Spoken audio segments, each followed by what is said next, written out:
IPL cricket ടീമുകളുടെ ഭൂരിപക്ഷ ഓഹരികൾ ലക്ഷ്യമിട്ട് കോടീശ്വരൻ ഡേവിഡ് ബ്ലിസ്റ്റർ 2 ഫ്രാഞ്ചൈസികളുമായി ചർച്ചകൾ നടത്തുന്നുണ്ട് എന്നാണ് വിവരം. മാഞ്ചസ്റ്റർ യുണൈറ്റഡ് സഹ ചെയർമാൻ അവറാം ഗ്ലേസറിനും ലേല പോരാട്ടത്തിന് ഒരുങ്ങുകയാണ്.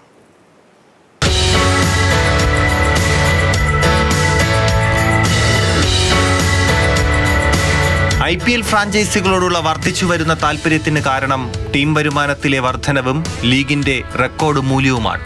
നിലവിലെ IPL ചാമ്പ്യന്മാരായ റോയൽ ചലഞ്ചേഴ്സ് ബംഗളൂരുവിനെയും രാജസ്ഥാൻ റോയൽസിനെയുമാണ് ഡേവിഡ് ബ്ലിസ്റ്റർ ലക്ഷ്യമിടുന്നത്. 2 ഫ്രാഞ്ചൈസികളുമായി ചർച്ചകൾ നടന്നു. എന്നാൽ RCBയും രാജസ്ഥാൻ റോയൽസും പ്രതികരിച്ചിട്ടില്ല. RCBക്ക് ഏകദേശം $1.8 ബില്യൺ വില വരുന്നതായി ദേശീയ മാധ്യമങ്ങൾ റിപ്പോർട്ട് ചെയ്യുന്നു. IPLലെ ഒരു ഓഹരി ബ്ലിറ്റ്സറിന്റെ ആഗോള സ്പോർട്സ് പോർട്ട്ഫോളിയോയെ കൂടുതൽ വൈവിധ്യവൽക്കരിക്കും. അവറാം ഗ്ലേസറും 2 ടീമുകൾക്കായി പ്രാരംഭ ബിഡുകൾ സമർപ്പിച്ചതായാണ് വിവരം. ആഗോള നിക്ഷേപകരായ KKRും ബ്ലാക്ക്സ്റ്റോണും ഓഹരികൾക്കായി വിലപേശുന്നുണ്ട്. KKR 2 ടീമുകളെയും ബ്ലാക്ക്സ്റ്റോൺ RCBയെയും താൽപര്യം പ്രകടിപ്പിച്ചതായാണ് വിവരം.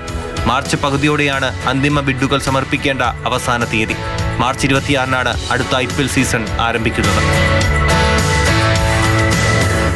News desk Mathrubhumi news.